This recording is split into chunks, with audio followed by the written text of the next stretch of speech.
അയ്യേ, നീ എന്താ പ്രോഡക്റ്റ് വിൽക്കാൻ നടക്കുവാണോ? അതിനു വേണ്ടിയാണോ നീ ഇത്രയും പഠിച്ചത്? ആളുകൾ എന്ത് വിചാരിക്കും?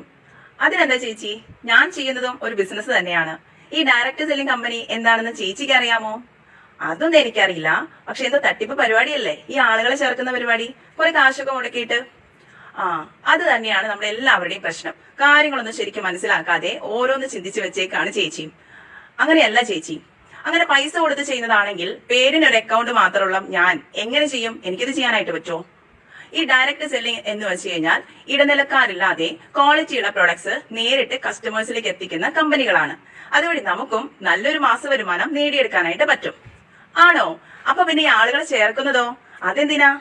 അതൊക്കെ ഞാൻ പറഞ്ഞു തരാം ചേച്ചി. നമ്മൾ ഒരാൾ മാത്രം വിചാരിച്ചാൽ കമ്പനിക്ക് എത്രത്തോളം സെയിൽസ് ഉണ്ടാക്കാനായിട്ട് പറ്റും. പക്ഷെ നമ്മൾ മറ്റുള്ളവർക്കും ഈ ഒരു മാർഗം കാണിച്ചു കൊടുത്ത് അവർക്കും ഒരു വരുമാന മാർഗം ഉണ്ടാക്കി കൊടുക്കാൻ പറ്റിയാലോ? ആഹാ, അത് നല്ലൊരു കാര്യമാണല്ലോ. പക്ഷെ ഇവിടെ നമ്മൾ ഇൻവെസ്റ്റ്മെന്റ് ചെയ്യണ്ടേ, പ്രോഡക്ട്സ് എടുക്കണ്ടേ, പിന്നെ ഈ പ്രോഡക്ട്സിനെ കുറിച്ചൊക്കെ അറിയണ്ടേ? അതൊന്നും ഓർത്ത് ചേച്ചി ടെൻഷൻ അടിക്കണ്ട.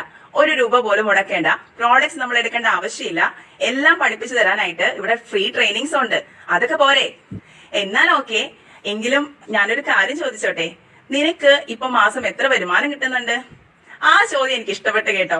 എന്റെ പൊന്നു ചേച്ചി, ഒരു കുടുംബത്തെ നോക്കാനുള്ള വരുമാനം എനിക്കിന്നുണ്ട്. സ്വന്തം കാലിൽ നിൽക്കാനും പറ്റുന്നുണ്ട്. ഇതിൽ കൂടുതൽ എന്ത് വേണം ഒരു പെണ്ണിന്? അതും വീട്ടിൽ ഇരുന്നു കൊണ്ട് കുട്ടികളുടെ കാര്യങ്ങളെല്ലാം നോക്കിക്കൊണ്ട്. മാത്രമല്ല, ഇന്ന് ഞാൻ ഒരുപാട് ഹാപ്പിയാണ്. ഓരോ നിമിഷവും എൻജോയ് ചെയ്തുകൊണ്ടാണ് ഞാൻ വർക്ക് ചെയ്യുന്നത്. യാതൊരു ടെൻഷനോ സ്ട്രെസ്സോ ഒന്നും ഇല്ലാതെ. മാത്രമല്ല, എന്നെ പോലെ ഒരുപാട് പേരെ എനിക്ക് സപ്പോർട്ട് ചെയ്യാനും പറ്റുന്നുണ്ട്. ഈ ഡയറക്ട് സെല്ലിംഗ് കമ്പനികളെ കുറിച്ച് നിങ്ങൾക്കും ഉണ്ടോ ഇതുപോലെ തെറ്റായ ചിന്താഗതികൾ? എല്ലാ കമ്പനികളും ഒരുപോലെയല്ല കേട്ടോ.